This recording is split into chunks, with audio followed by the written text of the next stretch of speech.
வணக்கம் கிஷோர். ஆளினால் அழகுராஜா மாதேஷுக்கு வணக்கம். இழுவ வலுவா இருக்கு. ஏன் நீங்க சொல்லும்போது நாங்களும் சொல்லக்கூடாதா? ஏங்க நான் அப்படி சொல்லி பழகிட்டேங்க. நானும் இப்ப பழகிக்கிறேன். அப்படிங்களா? ரொம்ப ரொம்ப சாரி சார். அப்படித்தான்டா பேசுவேன், அப்படித்தான் பேசுவேன். 5 நிமிஷம் பேசினதுக்கே குளத்தூர்ல கொத்து பரோட்டா போட்டாங்க. அண்ணே உடனே தானே வெள்ளிக்கிழமை நல்ல நாள் தான், அன்னைக்கு வேலைய ஆரம்பிச்சிருவான். அப்புறம் என்ன திருவிழாக்கெல்லாம் ஏற்பாடு பண்ணுங்க. என்ன பெரியப்பா, என்னடா நீ பாட்டுக்கு போய்கிட்டு இருக்க? என்ன பண்ண சொல்ற? பாத்தியா 10க்கு 20 பிளக்ஸ் சும்மா நச்சுன்னு வச்சிருக்கோம். சரி, காசு விடு. இங்க அடிக்கிற உரிமை சத்தம் மதுரை மெச்சு தெரு வரைக்கும் கேட்கணும்டா. சீக்கிரம் ஊத்துறா, நல்லா ஊத்துறா. தண்ணி ஊத்துறோம் ஓடாரிது. அது பண்ணேன்னு கேள்றோம் மடையா.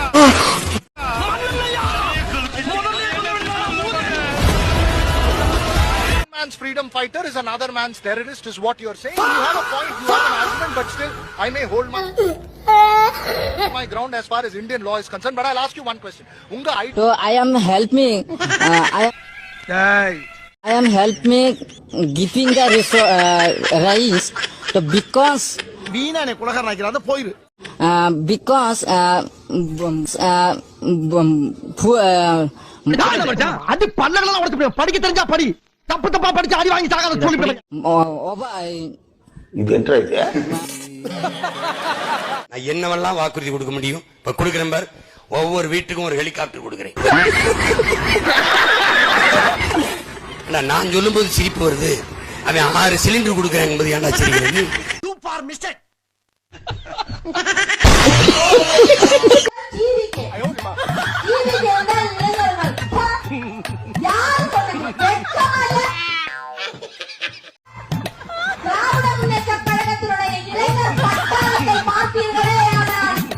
அப்படிங்களா? ரொம்ப ரொம்ப சாரி சார். 50 வயசுக்கு மேல இந்த நாய்க்கு சட்டை எல்லாம் ஏற்கனவே உங்க பாடி ஸ்ட்ரென்த் கம்மி, இப்ப டியூஷன் ஸ்ட்ரென்த் கம்மி ஆயிட்டே போகுது. இவனை எங்கேயாவது பாத்தியாலா? எதுக்காக இவனை தேடுறீங்க? இவனை வெட்டதான். அண்ணாச்சி வெட்ட போற அதிர்ஷ்டசாலை கொஞ்சம் நான் பார்க்கலாமா? மாட்டானே. நீங்களாம் யாரு? நாங்கெல்லாம் சகாய அனுப்புன இந்த செல்லத்தை எங்கேயாவது பாத்தியாலா? யாராவது பாத்தீங்களா? ஒரு போன்மிட்டா போடுப்பா. நீ பாத்தியாடா? கொலை பண்றதுக்கு முன்னால கொஞ்சிரானுங்களே. சொல்லுங்க தம்பி. கச்சேமியா சமாளியாத்தோ. பேசாம தூங்கி இருக்கலாம், நானே வந்து மாட்டிக்கிட்டனே. அமலா பால் நடிச்ச படம் மைனா. ஐ அம் கமிங் ஃப்ரம் சைனா. சிக்கு மங்கு சச்ச பாப்பா. அண்ணே இவன் தானே சூச. பிரபாகரனுடைய ஒரு அண்ணன் மகன் கூட வந்து சொல்றாரு, அவர் வந்து இப்படிதான் பேசணும் அப்படிங்கறன்னு சொல்றாங்க. பெரியாரு அண்ணன் மகன், நான் பெரிய பிரபாகரனுக்கு மூத்த மகன். இதெல்லாம் ஒரு காரணம். யாராவது மொட்டை அடிச்சிட்டு வந்தா அவன் தலையில தபையெல்லாம் வாசிப்பீங்க. அதெல்லாம் எனக்கு வாசிக்க தெரியாது. எதையாவது பேசிக்காதீங்க தம்பி. அந்த கிட்னி திருட்டு ராக்கே அந்த சம்பந்தமா ஒரு அப்டேட் என்னன்னா, இந்த சம்பந்தப்பட்ட கல்லூரிகள் மற்றும் அந்த டாக்டர் மேல நம்ம கேஸ் ஃபைல் பண்ணியாச்சு. எப்படி அம்மா மறக்க முடியும் இதயம் குமுறுதே. ஐயோ தங்கச்சி வேணாமா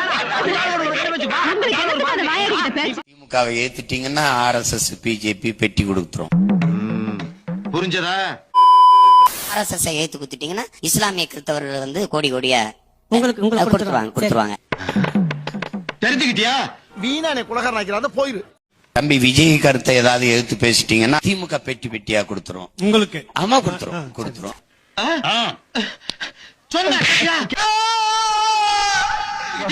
இப்ப புரிஞ்சுக்கிட்டியா? நீ ஒரு டுபாக்குரு, உன்னை நம்பாதேன்னு இவங்கிட்ட எத்தனை தடவை சொன்னேன். இவன் தான் ஏன் பேச்ச கேட்காம உனக்கு தான் ஓட்டு போடுவேன்னு சொல்றான்.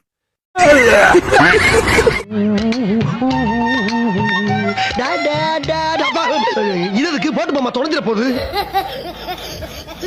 யாரு பாத்துப்பாங்களா? நான் பாக்கல. நல்லதா போச்சுப்பா. சத்தியமா நான் பாக்கல. ரொம்ப திட்டவும் முடியல. ஒரு அளவுக்கு மேல வேணா வேற ஏதாவது வார்த்தையை பேசி விட்டுருமோன்னு வேற பயமா இருக்கு. அதன் தமிழர்களுக்கு வணக்கம். பல்வேறு துறைகளில் ஆக சிறந்த ஆளுமைகளை சந்தித்து நாம் நேர்காணல் எடுத்து வருகிறோம். அப்படிங்களா? அந்த வகையில் மீண்டும் நம்மோடு இணைந்திருக்கிறார் அரசியல் விமர்சகர் திரு கிஷோர் கே சாமி அவர்கள். இழுவ வலுவா இருக்கு. அவருடன் கேட்பதற்கு நிறைய இருக்கின்ற வாரங்களோடுமே கேட்போம். வணக்கம் Kishore. A few moments later. ஆளினால் Azhaguraja மாதேஷுக்கு வணக்கம். என்ன இது? ஏன் நீங்க சொல்லும்போது நாங்களும் சொல்லக்கூடாதா? அப்படிங்களா? ரொம்ப ரொம்ப சாரி சார். ஏங்க நான் அப்படி சொல்லி பழகிட்டேங்க. நானும் இப்ப பழகிக்கிறேன். அப்படித்தான்டா பேசுவேன், அப்படித்தான் பேசுவேன். இப்ப வந்து கிளம்பிட்டாங்க பாருங்க, ஜென்ஸ் டிஎம்கே அப்படின்னு ஆரம்பிச்சு பிச்சு எடுக்கிறாங்க. எதிரி இங்க உருவாகிறது இல்லைங்க, நாம தான் உருவாக்குறோம். வேலு அவனை போட்டு மன்னிக்கணும், இன்னைக்கு நான் தான் சிஎம். நீங்க ஒரு சாதாரணமான ஆள். உங்களை கைது செய்யறதுக்கு உண்டான அதிகாரம் எனக்கு இருக்கு. இவரை கைது பண்ணுங்க. இது நம்ம லிஸ்ட்லயே இல்லையே. அடேங்கப்பா. எல்லாம் உங்களுக்காக உழைக்கணும்னு நீங்க நினைக்கிறீங்கன்னு சொல்லுங்க. உங்களோட கருத்துக்களை ஓப்பனா சொல்லுங்க. வேண்டாம்டா. நேரடியா நீங்களே டைப் பண்ணியும் சொல்லலாம், இல்லனா நீங்க பேப்பர்ல எழுதி அந்த போட்டோவை அப்லோட் பண்ணலாம். உங்க கருத்துக்கள் எனக்கு வந்து சேர்ந்துடும். அண்ணே நம்மளை எவனோ அசிங்கப்படுத்திட்டானே, நம்மளை அவமானப்படுத்திட்டானே, கேவலப்படுத்திட்டானே. பாரதியை பாடாது போற்றாத தமிழ் சமூகம் இருந்தா என்ன, செத்தா என்னடா?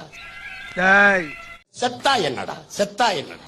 நாங்க வேணா ஒரு 5 பேர் ஒன்னா தற்கொலை பண்ணிக்கிட்டுங்களா? மறக்க முடியவில்லை, அவனுக்கு வழிகள் தெரியவில்லை. A few moments later. எங்காய கொண்டு அடிச்சேன்னு வச்சுக்க, வாடு பொழந்துருவனி. மரியாதை ஓடி போய். No no no no. வேலை கிடைச்சதா? கிடைச்சிச்சு. நான் தான் கிளம்பி வேணான்ட்டேன். ஏன் வேர்வை வர்ற வேலையா தர்றாங்கப்பா, அதை போய் நம்ம எப்படி ஏத்துக்கிறது? இதுல வந்து நம்ம வேலை இல்லாத பட்டாதாரிகள் எல்லாரும் புலம்பிக்கிட்டு இருக்கலாம்.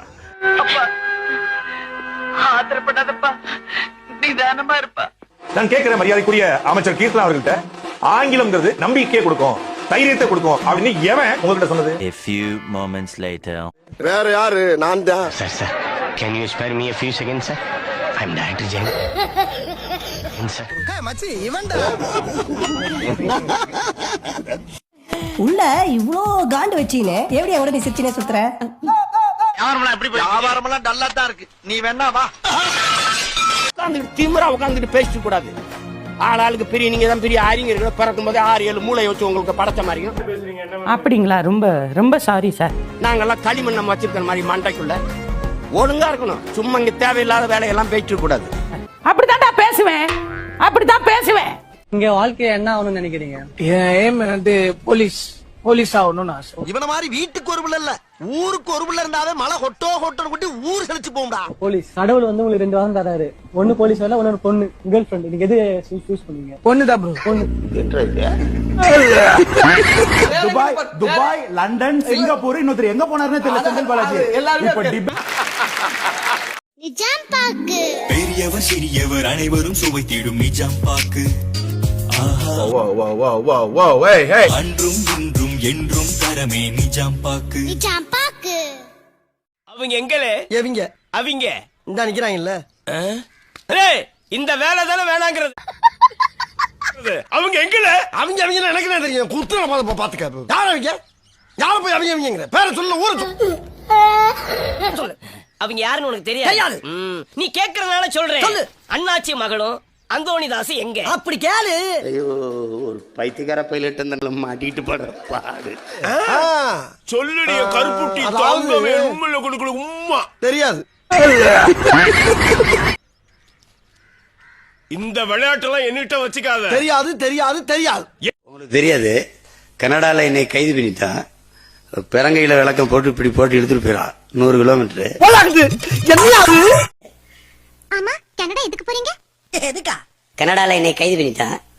பெரங்கையில விளக்கம் போட்டு இப்படி போட்டு எடுத்துட்டு போயிடா 100 கிலோமீட்டர். வேண்டாம்டா. I know. What ya? I know. I am your best friend. Okay, okay. Okay. காலங்காத்தால எல்லாரும் எனக்காக காத்துக்கிட்டு இருந்து கையெடுத்து கும்பிடுறீங்களே, என் மேல உங்களுக்கு என்ன அவ்வளவு மரியாதை? வளைய விரிக்கிறான், வம்பளுக்கிறானே. இந்த ஊர்ல கையெடுத்து கும்பிடுறதுக்கு பெரிய மனுஷன் உங்களை விட்டா வேற யாருங்க இருக்கிறா? ஐயோ, வானம் புளியறதும் பூமி விளையறதும் நீங்க இந்த மண்ணுல பிறந்ததுனால தானே. வெறுப்பா பேசுறேன். சரி சரி சரி, இந்த ஜமீனுக்கு உங்களை விட்டா வேற யாருங்க வாரிசா இருக்க முடியும்? உங்களுக்கு தெரியுது, ஜமீன் இருக்கிற அந்த லூசுக்கு தெரிய மாட்டேங்குது. இந்த பிக்காரி பசங்களுக்கு பினிஷிங் நான் கொடுத்துக்கிறேன். சாதி கண்ணன் தொடங்கலான்னு இப்ப 4 இலக்கு வெளியே வந்துருவாருல செந்தில் பாலாஜி. வெளியேதான் இருக்கிறாரு. எங்க இருக்கிறாரு? யாராவது பாத்துங்களா? ஒரு போன் மீட்டா போடுப்பா. குறிப்பா ஒரு ஆட்சி அமைச்ச பிறகு நடக்கிறது குதிரை பேரம் அல்ல, அரசியல் வியாபாரம், அரசியல் பேரம். ஆனா இந்த கேஸ் குற்றச்சாட்டு உங்க மேல. இந்த அவமானம் உனக்கு தேவையா? இதை முழுமையாக வெளிப்படைத்தன்மையோடு சொல்லியிருந்தால் இந்த விஷயம் வந்திருக்காது. சந்தோஷமா ரொம்ப ஹாப்பி. 5000 எக்ஸ்ட்ரா விட்டுருங்க. ஏண்டா நட்டுக்கிட்டு எல்லாம் கிடையாதா?